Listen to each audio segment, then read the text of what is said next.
Tenho falado bastante aqui no canal sobre algumas estratégias para conseguirmos poupar dinheiro no supermercado, na nossa alimentação. Também já partilhei várias ideias de refeições que podemos fazer em casa e que são económicas, mas que também são muito saborosas e nutritivas. E desta vez queria falar-vos sobre algumas dicas para poupar dinheiro na cozinha, portanto, na confecção das nossas refeições.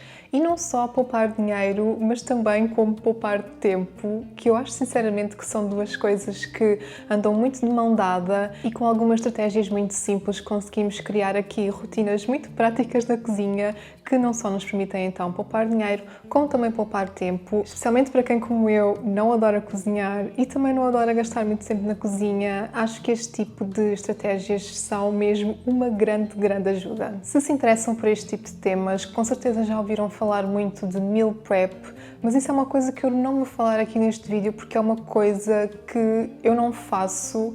Eu não sou muito fã de preparar, por exemplo, refeições para a semana inteira, reservar umas horas no fim de semana para preparar todas as refeições da semana, mas sou sim muito adepta de preparar alguns alimentos com antecedência. Podemos pensar, por exemplo, em descascar e cortar alguns vegetais que já sabemos que vamos precisar durante essa semana, ou mesmo confeccionar algumas coisas. Se eu, por exemplo, estou na cozinha a fazer o almoço de domingo e já que estou aqui na cozinha posso aproveitar para fazer outras coisas, vou aproveitando para adiantar assim algumas coisas para já ter no frigorífico e para que isso me ajude depois durante a semana, nos dias mais corridos, já ter ali aquela base que me vai poupar imenso tempo. Outra coisa de que eu sou muito fã, apesar de, lá está, eu não fazer meal prep, é cozinhar refeições que rendem muitas doses.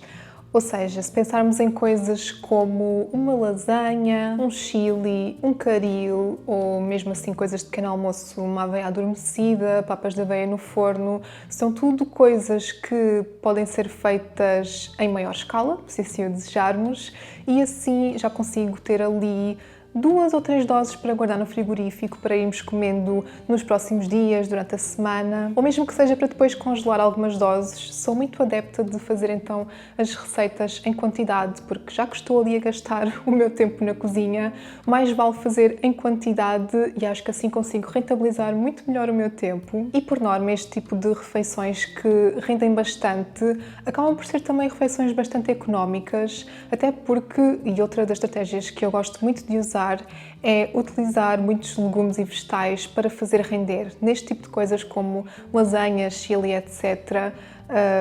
Em vez de fazermos, por exemplo, uma lasanha de atum ou uma lasanha de carne, podemos tentar fazer uma lasanha de carne com vegetais ou de atum com vegetais. Claro, também podemos fazer só uma lasanha de vegetais, mas dá sempre para incorporar ali, por exemplo, umas cenouras, uns pimentos, muita cebola e alho. Também é uma ótima forma de utilizarmos aqueles vegetais que já temos no frigorífico há imenso tempo, que já não estão assim tão frescos, já não têm muito bom aspecto e que talvez de outra forma já não gostaríamos de os comer, porque assim em refogados e coisas do género não se nota nada que já não estão assim tão frescos. Por isso acho que isto é mesmo uma ótima ferramenta, não só para poupar tempo e dinheiro, mas também para evitar o desperdício alimentar. Outra coisa que adoro fazer são receitas de uma só panela. Sabem aquelas receitas em que basicamente metemos tudo para dentro de um tacho e está feito? Não sujamos mais tachos nem panelas. São receitas que, no geral, são super práticas e se fazem num instante. E, mais uma vez, são receitas que, tendencialmente, podem ficar bastante económicas. Uma das que eu mais faço é o tal chili. Eu gosto muito de fazer chili de feijão ou chili de feijão e batata doce. Acho que este tipo de receitas só têm vantagens, até porque, lá está, reduzem a quantidade de louça que temos para lavar e isso também nos vai poupar imenso tempo. Agora vamos falar de congelar refeições. Eu sinceramente nem penso muito no assunto e congelo tudo e mais alguma coisa, tudo o que possam imaginar. Mas há imensos pratos que mantêm o seu sabor e textura mesmo depois de congelados e assim conseguimos ter sempre algumas refeições saborosas e sempre à mão porque é só descongelar e temos uma refeição pronta. No geral, tudo o que tem um molho conserva-se muito bem no congelador.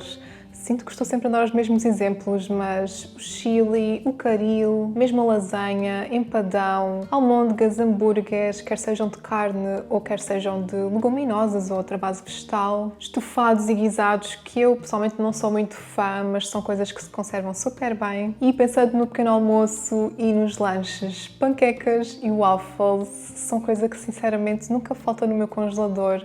Gosto muito de fazer panquecas ou waffles de banana assim em quantidade e depois congelo. Quando quero usar é só retirar, colocar uns minutos na torradeira e eu juro que parece que foram acabadas de fazer. Uma coisa que talvez já estejam fartos de me ouvir falar é da sopa.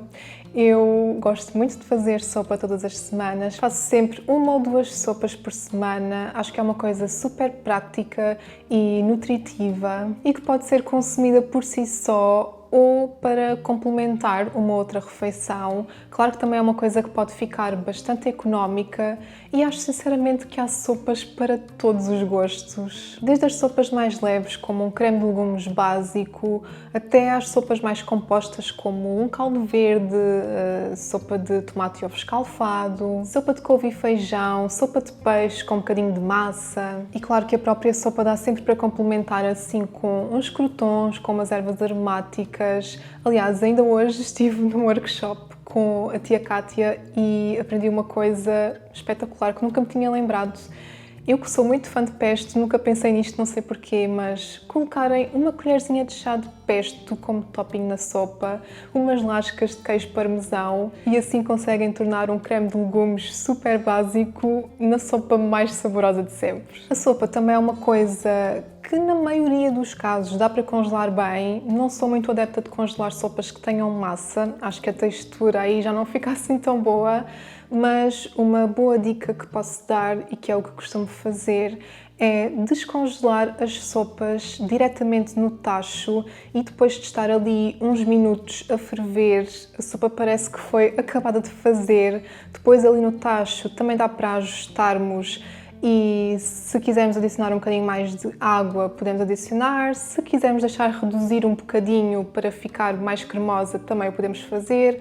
Podemos ajustar os temperos, por isso descongelar a sopa no tacho acho que é sempre uma boa dica. E voltando ainda ao tema do congelador, uma das melhores dicas que eu vos posso dar é ter atalhos no congelador.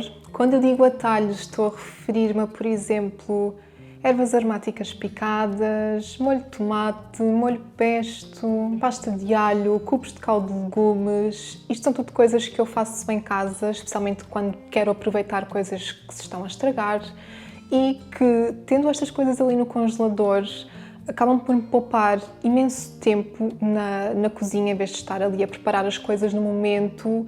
São coisas que me conseguem desenrascar algumas refeições, porque se pensarmos, por exemplo, num molho pesto, rapidamente conseguimos fazer uma massa muito saborosa com o nosso pesto caseiro que guardamos no congelador. Uma coisa que também tenho sempre no meu congelador são leguminosas.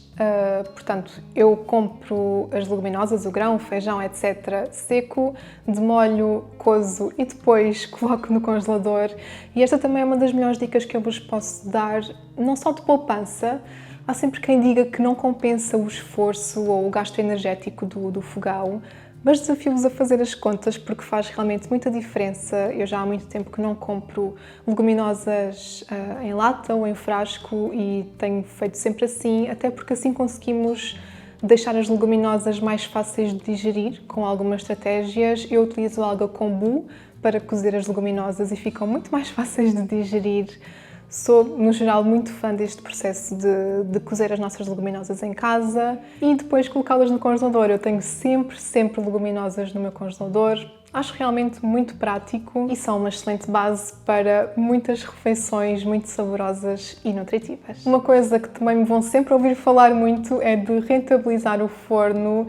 Eu aprendi com a minha mãe que nunca se liga ao forno para cozinhar só uma coisa e nós aqui em casa fazemos isso de forma religiosa.